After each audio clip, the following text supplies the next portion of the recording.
Selamat sore Bapak Ibu Bodogoro semuanya. Berbicara tentang manajemen pengolahan limbah yang ada di Bodogoro Farm, kita memiliki 7 teknik manajemen limbah ternak yang kita terapkan di farm kita. Dan ketika ditanya, Mas, apa sih teknik pengolahan limbah yang paling mudah dan paling gampang ditiru di rumah kita masing-masing atau di farm kita masing-masing? Nah, tentunya teknik manajemen limbah ini ada banyak beragam, dan yang paling mudah menurut kita adalah teknik fermentasi basah. Nah, apa sih teknik fermentasi basah? Maka video ini akan menjelaskan bagaimana sih teknik fermentasi basah yang ada di Bodogoro Farm. Nah, teman-teman, di belakang saya ini adalah kandangnya Bodogoro yang menggunakan sistem instalasi terkoreksi. Bisa teman-teman lihat, ketika kandang kita menggunakan sistem instalasi terkoreksi, maka yang dihasilkan kualitas retailnya adalah cukup kering gitu ya. Dan ini membuat ketika kita memang menggunakan instalasi koreksi, membuat manajemen pengolahan limbahnya itu lebih mudah gitu ya, lebih mudah dilaksanakan. Karena apa? Karena ketika kita membutuhkan bahan-bahannya manajemen limbah ternak, ya tentunya serintil dan urin, itu sudah terkumpulkan dengan baik. Nah, tiap pagi kandang-kandang kita, serintil-serintil ini dibersihkan. Kalau misalkan serintilnya ada di atas, maka urinnya ada di bawah. Ini urinnya, ini adalah padatannya. Setiap pagi kita kumpulkan dan kita masukkan ke karung-karung seperti ini.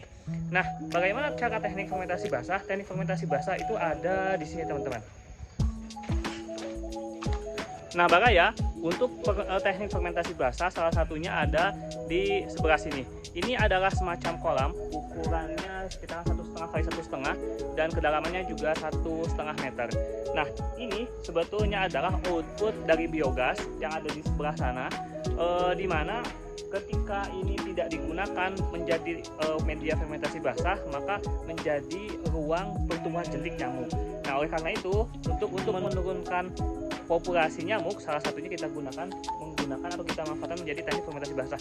Teknik fermentasi basah pada prinsipnya adalah menenggelamkan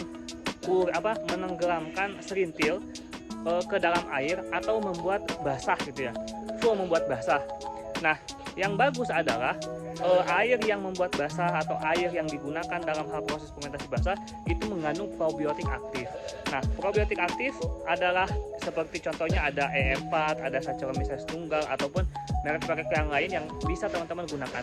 Nah, probiotik tadi itu diaktifkan terlebih dahulu. Kalau misalkan mau tahu cara pengaktifannya seperti apa, cek video kita yang lain. Nah, setelah diaktifkan, maka tinggal masukkan aja ke tempat yang kita sudah sediakan. Baru nanti kita masukkan air setengahnya, biasanya masukkan probiotik, baru tinggal masukkan si kohe mentahnya. Ya, ketika kita sudah memastikan media dan kohe mentahnya masuk semua gitu ya, dan kita tinggal menunggu biasanya sekitaran 1 bulan, maka serintilnya nanti akan siap untuk dipanen. Nah, contoh serintil yang sudah siap dipanen seperti ini. Nah, posisinya ketika kohe ini mentah, maka dia ini panas, teman-teman.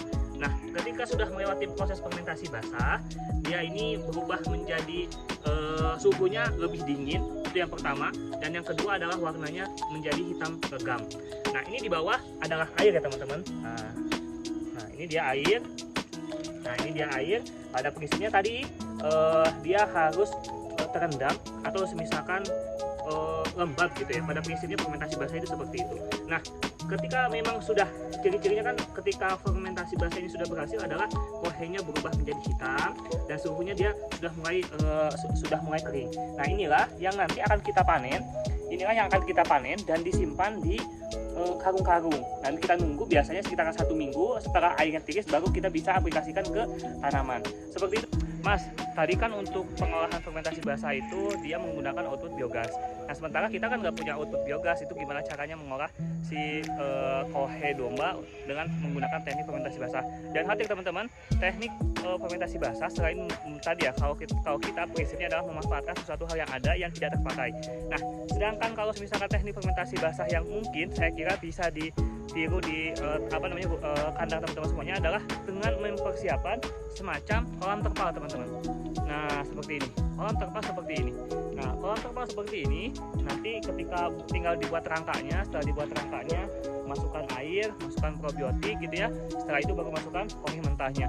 Mas, kena air hujan seperti apa? Ya nggak masalah. Yang penting ada batasan air yang bisa keluar gitu ya, agar ketika hujan lebat airnya tidak banyak menggenang dan istilahnya bisa tetap terkendalikan. Nah kalau di kita justru bahkan sengaja gitu ya, si terpalnya itu disobek sehingga air itu bisa keluar dengan sendirinya ketika memang air itu kita kita kasih di kolam media seperti ini. Nah kita bisa lihat juga kohe yang ada di sini itu sudah terfermentasi dan ciri-cirinya adalah hitam gitu ya. Nah kehitaman ini menandakan kohe ini siap untuk digunakan atau sudah bisa digunakan ke tanaman. Nah salah satu ciri yang lain ketika kita pegang memang suhunya dia sudah dingin gitu ya. Itulah salah satu ciri-ciri kohe yang sudah matang. Nah, semoga apa yang sudah saya jelaskan pada video kali ini bisa teman-teman juga tiru dan melaksanakan di kandang teman-teman semuanya. Semoga limbah-limbah yang tadi tidak bermanfaat ketika kita melaksanakan manajemen limbah ternak dengan baik itu akan bernilai ekonomi untuk menambah pendapatan di kandang kita.